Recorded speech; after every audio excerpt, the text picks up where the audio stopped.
పాకిస్తాన్. ఆ పేరు వింటేనే దేశ విభజన నాటి గాయాలు, చెదిరిన మనసులు, ఛిద్రమైన స్వప్నాలు, తెగిపడ్డ బంధాలు, చెరపడ్డ ప్రజాస్వామ్యం, నేలరాసిన హక్కులు, స్వేచ్ఛ కోల్పోతున్న ప్రజలు, ఉగ్రవాదానికి ఊతమిచ్చే శక్తులు, ఇవే మనల్ని వెంటాడే ఊహల్లో కళ్ల ముందు మెదిలే దృశ్యాలు. కాని ఆ రాజ్యంలో అనేక చోట్ల మమతల కోవెలలు, గాయపడ్డ మనసులను ఓదార్చే మందిరాలు, మనకు తెలియని మహాప్రపంచాలు, మానవతా సామ్రాజ్యాలు కూడా ఉన్నాయి. దానికి బీజం వేసింది ఓ సాదాసీదా మనిషి, ప్రాణం పోసింది ఓ సగటు మనిషి. భారత్ నుండి సంఝౌతా ఎక్స్ప్రెస్ రైల్లో తప్పిపోయి పాకిస్తాన్ వెళ్లిన భారత బాలిక గీతను చేరదీసి 14 ఏళ్ల పాటు కంటికి రెప్పలా కాపాడింది ఆయనే. చదువు లేకపోయినా శిఖరమంత ఎదిగిన ఆయన ఎన్నో శిఖరాగ్ర సభల్లో ప్రసంగించాడు.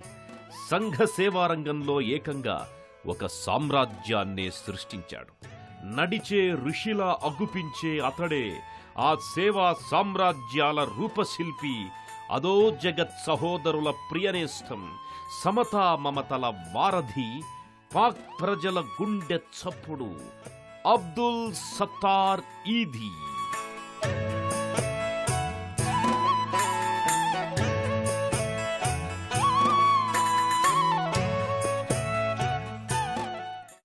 మన దేశంలోని దక్షిణ గుజరాత్లో జూనాగఢ్ దగ్గరలో ఓ చిన్న పట్టణం బాంట్వా. ఆ ఊరిలో సున్నీ ముస్లిం తెగకు చెందిన అబ్దుల్ షుకూర్ ఈదీ ఓ కమిషన్ ఏజెంట్. అతని కుమారుడే అబ్దుల్ సత్తార్ ఈదీ. ఈదీ ప్రాథమిక విద్య మదర్సాలో సాగింది. చదువు ఏమాత్రం వంటబట్టలేదు. తల్లి సేవాభావాలు మాత్రం అలవడ్డాయి. అప్పుడే మిత్రులు కొనిచ్చిన మ్యాగజిన్ గోర్కీ నవల అమ్మ సారాంశాన్ని తల్లినోట విని స్ఫూర్తి పొందాడు. అదే సమయంలో తల్లి మంచాన పడింది. ఆ సమయంలో అన్నీ తానై ఆమెకు సేవలందించేవాడు. క్రమంగా ఆమె మతి కోల్పోయింది. మరింత భారం చిన్నారి ఈదీపై పడింది. ఆ స్థితి అతని దృక్పథాన్నే పూర్తిగా మార్చింది. అసహాయుల కోసమే జీవితాన్ని పూర్తిగా వెచ్చించాలని నిశ్చయించుకున్నాడు. ఫలితంగా ఈదీ కొద్దిపాటి విరామం దొరికిన అన్నార్తులకు సాయం అందించేవాడు. వీధుల్లోకి వెళ్లి వికలాంగులకు ఊతమిచ్చేవాడు. దీంతో చదువు పూర్తిగా అడుగంటింది. 1947 ఆగస్టు, దేశ విభజన.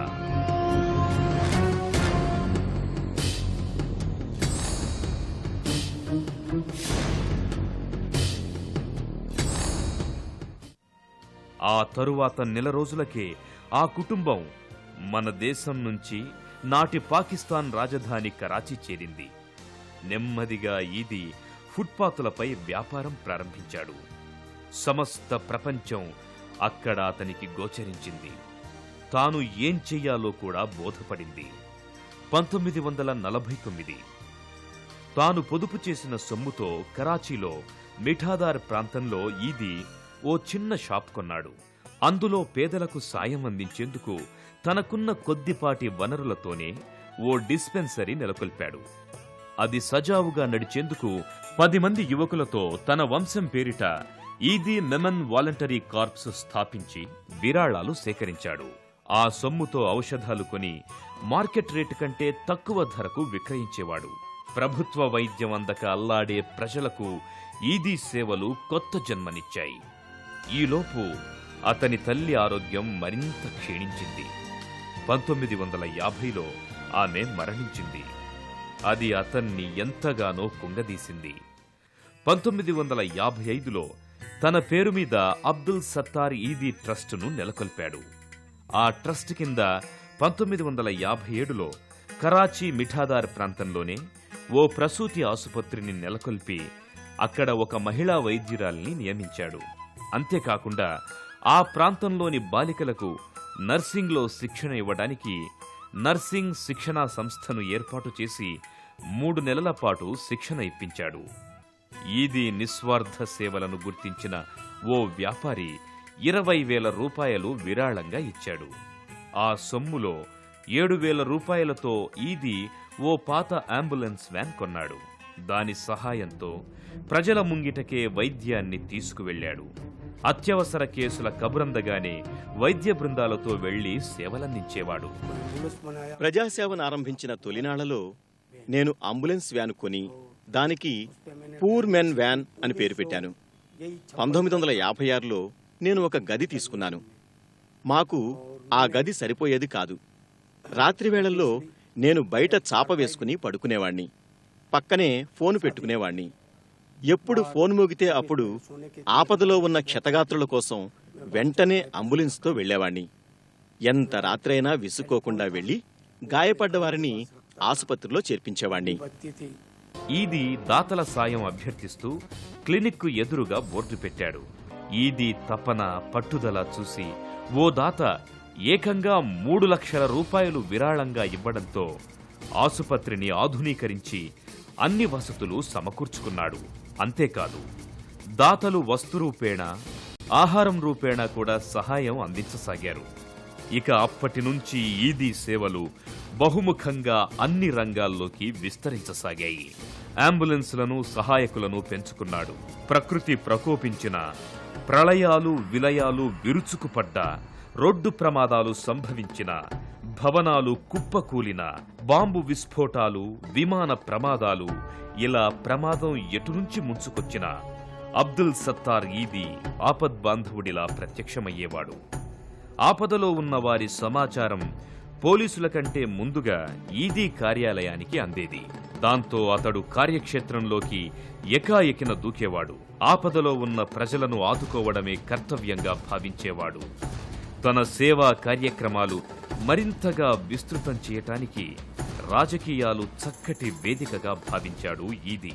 ఫలితంగా 1964లో రాజకీయాల్లోనూ ప్రవేశించాడు.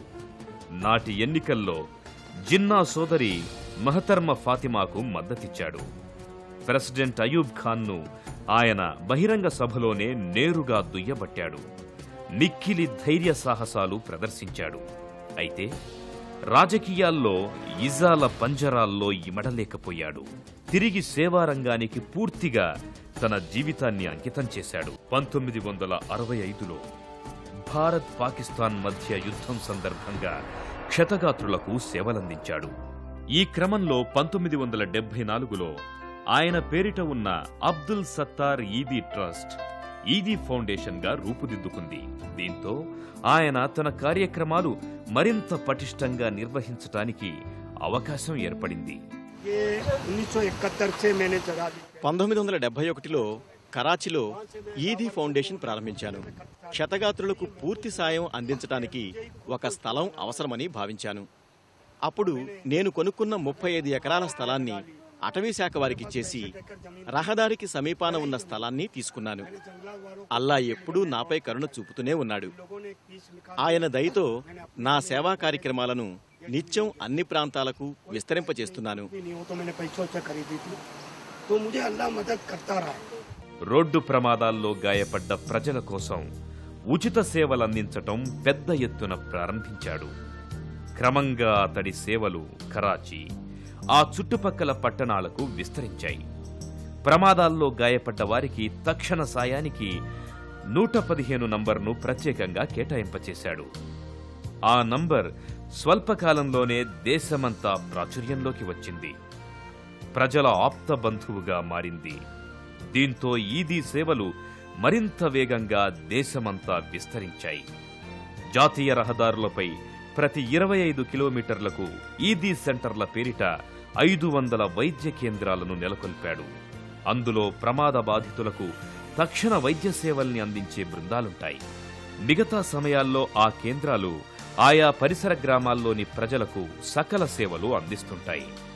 ఈ వ్యవస్థను చూసి ప్రపంచంలోని అనేక దేశాలు విస్తుపోయాయంటే అతిశయోక్తి కాదు. 1997లో ఈదీ సంస్థ ఆధ్వర్యంలోని అంబులెన్స్ వ్యవస్థ ప్రపంచంలోనే అతిపెద్ద అంబులెన్స్ వ్యవస్థగా గిన్నిస్ బుక్ ఆఫ్ వరల్డ్ రికార్డులోనూ చోటు దక్కించుకుంది. ఈదీకి మహిళలపై మొదటి నుంచి ఎంతో గురి. వారిని ఆచార సంప్రదాయాల పేరిట ఆంక్షల బోనుల్లో బంధించకుండా చదువులు చెప్పించి తగు తర్ఫీదునిస్తే అద్భుతాలు సాధిస్తారని ప్రగాఢ విశ్వాసం. మహిళలకు తగు శక్తి సామర్థ్యాలు సమకూరిస్తే మొత్తం సమాజాన్నే మార్చవచ్చని ఆయన భావించాడు. అందుకోసం బాలికలకు ప్రత్యేకంగా ఈదీ లేడీస్ హోమ్స్ను స్థాపించాడు. అవి బాలబాలికలకు ఆశ్రయమివ్వటమే కాకుండా వృత్తి విద్యల్లో సైతం శిక్షణ ఇస్తున్నాయి. ఈదీ చేసిన మరో ప్రయోగం దేశవ్యాప్తంగా 250 ఈదీ సెంటర్లు నెలకొల్పి ఆ కేంద్రాల్లో అనాథలకు ఆశ్రయం కల్పించాడు. అవి 24 గంటల పాటు ఉచిత వైద్య సేవల్ని అందిస్తున్నాయి. ఆ సెంటర్లకు రోజు 6000 ఫోన్ కాల్స్ వస్తాయంటేనే వీటి ప్రాముఖ్యాన్ని అవగతం చేసుకోవచ్చు. వీటి ద్వారా వికలాంగులకు, మానసిక వికలాంగులకు, అనాథలకు, మాదక ద్రవ్యాల బాధితులకు ఇలా సకల బాధితులకు అన్ని రకాల ఉచిత సేవలు అందుతున్నాయి. ఈ కేంద్రాల ద్వారా ఇప్పటికే 10 లక్షల మంది సాయాన్ని అందుకున్నారు. అంతేకాదు, ఈ కేంద్రాల బయట ఊయల తొట్టెలుంటాయి. అనుకోని పరిస్థితుల్లో తల్లులైన మహిళలు ఆ బిడ్డలు తమకు భారంగా భావిస్తే వారిని ఈ ఊయల్లో నిర్భయంగా వదిలిపెట్టొచ్చు. సమాజం వదిలించుకున్న ఇలాంటి వేలాది అనాథ బాలల పోషణ భారాన్ని ఈదీ స్వీకరించాడు. ఈదీకి జనకారుణ్యమే కాదు, జీవకారుణ్యము ఎక్కువే. ఈదీ ఫౌండేషన్ ఆధ్వర్యంలో జంతు సంరక్షణ కేంద్రాలు పనిచేస్తున్నాయి. రోడ్ల మీద గాయపడ్డ జంతువుల్ని పట్టి తేవటానికి ప్రత్యేక బృందాలు కరాచీలో ఉన్నాయి. ఈ జంతువులను తెచ్చి తగు వైద్య సేవలందించి కోలుకున్న తరువాత వాటిని అడవుల్లోకి వదులుతుంటాడు. అంతేకాదు, ఈదీ సేవలు కొన్ని సాహసోపేతంగా కూడా ఉంటాయి. Pan American jet liner hijack అయి కరాచీ విమానాశ్రయంలో దిగినప్పుడు ఆయన సేవల సత్తా ఏమిటో ప్రపంచానికి తెలిసింది. ఆ విమానం అక్కడ ల్యాండ్ అవ్వగానే పాక్ అధికారులు అప్రమత్తమై ఈదీ అంబులెన్స్ సెంటర్కు కబురు పంపారు. దాదాపు 64 అంబులెన్సులతో ఈదీ ఆధ్వర్యంలో బృందాలు ఎయిర్పోర్టులో సిద్ధంగా ఉండి మధ్యవర్తిత్వం వహించాయి. చర్చలు ఫలించక హైజాకర్లు పిచ్చి పిచ్చిగా ప్రయాణికుల్ని కాల్చివేస్తున్నప్పుడు ఈదీ బృంద సభ్యులు మెరుపు వేగంతో స్పందిస్తూ గాయపడి విమానంలోంచి పరుగులు తీస్తున్న క్షతగాత్రుల్ని ఆదుకున్న తీరు ప్రపంచాన్ని కదిలించింది. అల్పమైన విషయాలతోనే ఈ ప్రపంచంలో యుద్ధాలు జరుగుతున్నాయి. బహుళజాతి కంపెనీల స్వార్థానికి ఎవరో ఒకరు ఏదో విధంగా అలజడి సృష్టిస్తుంటారు. లేకపోతే యుద్ధాలు ఎందుకు చోటు చేసుకుంటాయి? 2 వ్యక్తులు గొడవ పడితే ఎంత నష్టం జరుగుతుంది? ఒకరు కత్తితో పొడుస్తారు, ఇంకొకరు తుపాకీతో పేలుస్తారు. 2లో ఒకరు జైలుకి, ఇంకొకరు శ్మశానానికి వెళతారు. కొంతకాలానికి జైలుకు వెళ్లినవాడు శ్మశానానికే వెళతాడు. ఏం లాభం? 2 ప్రేమతో ఉంటే బతికినంతకాలం సంతోషంగా ఉంటారు. సమాజంలో శాంతి ఏర్పడుతుంది. ఆ రోజు మన భారతీయ ఎయిర్ హోస్టెస్ నీరజ భౌతిక కాయాన్ని ఈదీ స్వయంగా మోసుకొచ్చిన ఘటనను మరువలేం. ఈదీ సంస్థ సాగిస్తున్న మరో మహత్కార్యం అనాథ శవాలకు అంత్యక్రియలు నిర్వహించటం. అల్లాయే తనకు ఈ సేవాశక్తిని ప్రసాదించాడని ఈదీ తరచూ చెబుతుంటాడు. ఇస్లాం బోధించిన కరుణ, దయ, దాతృత్వం, మానవత్వం తనకు శిరోధార్యాలని సెలవిస్తాడు. అన్నింటికన్నా గొప్ప విషయం ఏమిటంటే అల్లా నన్ను ప్రజాసేవకు వాడుకోవటమే. అందుకే ఆయన నన్ను పెద్దగా చదువుకోనివ్వలేదేమో. చదువు కోసం సమయాన్ని వృధా చేయనివ్వలేదు. మొదట్లో క్షతగాత్రుల కోసం ఓ పాత అంబులెన్స్ కొనుక్కొని 24 గంటలు స్వయంగా నడుపుతూ సేవ చేశాను. పరోపకారం చేయటం, కష్టపడి జీవించటం, నిజాయితీతో బతకటం, ఆధ్యాత్మిక భావనతో గడపటం, ఈ 5 అంశాలు మానవ జీవితానికి ప్రధాన అంశాలు. వీటిని పాటించే ఏ వ్యక్తి అయినా గొప్ప వ్యక్తే. పాకిస్తాన్లో తప్పిపోయిన పిల్లల్ని తిరిగి వారి ఇళ్లకు చేర్చడం కోసం ప్రత్యేక కేంద్రాలను నిర్వహిస్తోంది ఈదీ ఫౌండేషన్. వివిధ ప్రాంతాల్లో దొరికిన చిన్నారుల వివరాలను టీవీల్లో, రేడియోల్లో ప్రకటిస్తూ వారు తల్లిదండ్రుల్ని తిరిగి చేరేందుకు ఆ కేంద్రాలు దోహదం చేస్తాయి. ఆ బిడ్డల తల్లిదండ్రులు సంప్రదించని పక్షంలో ఈదీ సంస్థలే ఆ పిల్లల పోషణ భారాన్ని తీసుకుంటాయి. ఈదీ ఫౌండేషన్ సెంటర్లో చేరి నర్సుగా సేవలందిస్తున్న బిల్కిస్ అనే యువతి అంకితభావం అతన్ని ఎంతో ఆకర్షించింది. 1966లో ఆమెను నిఖా చేసుకున్నాడు. తరువాత కాలంలో ఈదీ ఫౌండేషన్ నిర్వహణలో ఆమె క్రియాశీలక పాత్రను పోషిస్తున్నారు. ఆయన సేవా కార్యక్రమాల తీరు చూసి ప్రభుత్వం ఆర్థిక సహాయం అందచేయ చూసింది. అయితే ప్రభుత్వ సాయం స్వీకరించటం తన ఆశయాలకే విరుద్ధమన్న భావనతో తిరస్కరించాడు. ఈదీ సేవా సదనం 65 ఎకరాల్లో విస్తరించిన ఆపన్నుల స్వర్గధామం. అక్కడ భోజన ఏర్పాట్ల కార్యక్రమం నిత్యాన్నదానాన్ని తలపిస్తుంది. ఈదీ ఫౌండేషన్ ఆధ్వర్యంలో కరాచీలో 8 ఆసుపత్రులు నడుస్తున్నాయి. ఆ నగరంలో క్యాన్సర్ రోగుల కోసం ప్రత్యేకంగా ఆసుపత్రిని ఏర్పాటు చేశారు. అంతేకాక రోగుల్ని ఆదుకోవడానికి బ్లడ్ బ్యాంకులు, డ్రగ్ బ్యాంకులు పనిచేస్తున్నాయి. ఈదీ అనాథ బాలల కోసం అనేక ఆశ్రమాలు నిర్వహిస్తున్నాడు. 6000 మంది అనాథ బాలల బాధ్యతలన్నింటినీ ఆ సంస్థ స్వీకరించింది. ఆ చిన్నారులకు ఆయనే పెద్ద తాతయ్య. సమయం దొరికినప్పుడల్లా వారి మురిపాలతో ఈదీ సేద తీరుతారు. పాకిస్తాన్లో 17 ఈదీ సెంటర్లు అనాథలకు సేవలందిస్తున్నాయి. ఈ సేవాశ్రమాల్లో ఎవరి పనులు వారు చేసుకుంటారు. ఎవరి వస్త్రాలు వారే ఉతుక్కోవటం, స్నానాలు చేయటం, నమాజు చేయటం అంతా సొంతంగా చేసుకుంటారు. ఈదీ ఫౌండేషన్ కోసం అనేక మంది గొర్రెలను, మేకలను విరాళాలుగా ఇస్తారు.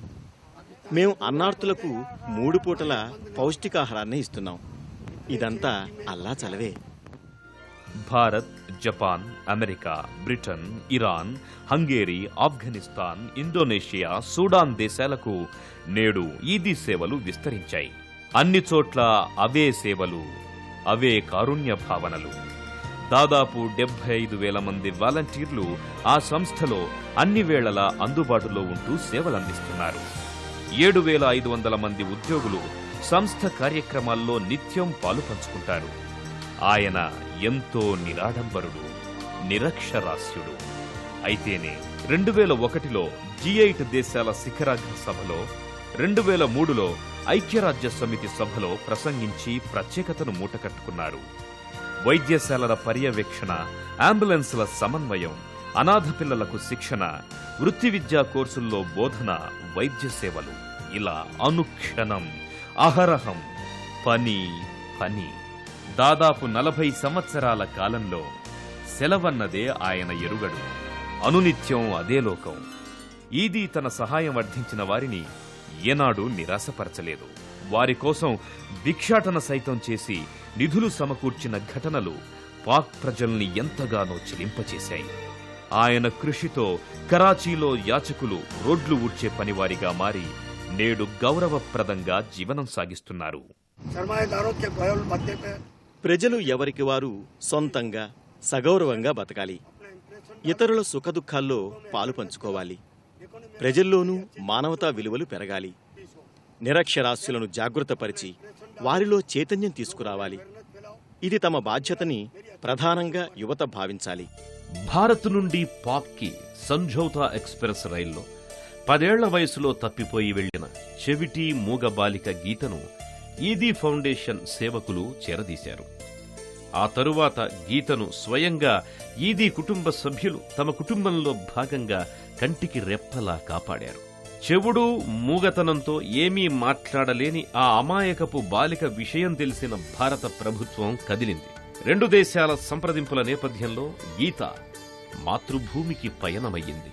పెంపుడు తల్లి అబ్దుల్ సత్తార్ ఈదీ భార్య బిల్కిస్ బానో గీతను అక్కున చేర్చుకుని ఇక్కడకు తీసుకొచ్చారు. స్వదేశంలో గీతకు విదేశాంగ మంత్రి సుష్మా స్వరాజ్, భారత ప్రధాని అభినందనలు తెలిపి ఆశీర్వదించారు. అబ్దుల్ సత్తార్ ఈదీ సేవా ప్రపంచంలో గీత ఓ చిన్న ఉదాహరణ మాత్రమే. గత 3 సంవత్సరాల నుంచి మూత్రపిండాల వ్యాధితో బాధపడుతున్న ఈదీ ఇటీవల అనారోగ్యం కారణంగా ఆసుపత్రిలో చేరారు. కానీ జూలై 8, 2016న అబ్దుల్ సత్తార్ ఈదీ తుది శ్వాస విడిచారు. ఆయన అంతిమ క్రియలు ఇస్లాం మతం ప్రకారం కరాచీలో పూర్తయ్యాయి. ఫ్రమ్ క్రెడిల్ టు గ్రేవ్ అంటే ఊయల నుంచి సమాధి వరకు ప్రజల బాగోగుల్ని రాజ్యం పట్టించుకోవాలి. అదే సంక్షేమ రాజ్య భావన. ఆ భావనను ఆధునిక రాజ్యాలు ఏ మేరకు నెరవేరుస్తున్నాయో ఏమో కాని అబ్దుల్ సత్తార్ ఈది మాత్రం ఆ కలను సాకారం చేశాడు. ప్రపంచంలోనే ఓ అరుదైన సేవా సామ్రాజ్యాన్ని నిర్మించాడు. చదువు లేకపోయినా శిఖరమంత ఎదిగాడు. శిఖరాగ్ర సభల్లో ప్రసంగించాడు. సంఘ సేవా రంగంలో ఏకంగా ఒక సామ్రాజ్యాన్ని సృష్టించాడు. సేవా తత్పరతకు సరికొత్త నిర్వచనమిచ్చి సరిహద్దులు చెరిపిన అబ్దుల్ సత్తార్ ఈది మరెందరికో మార్గదర్శి.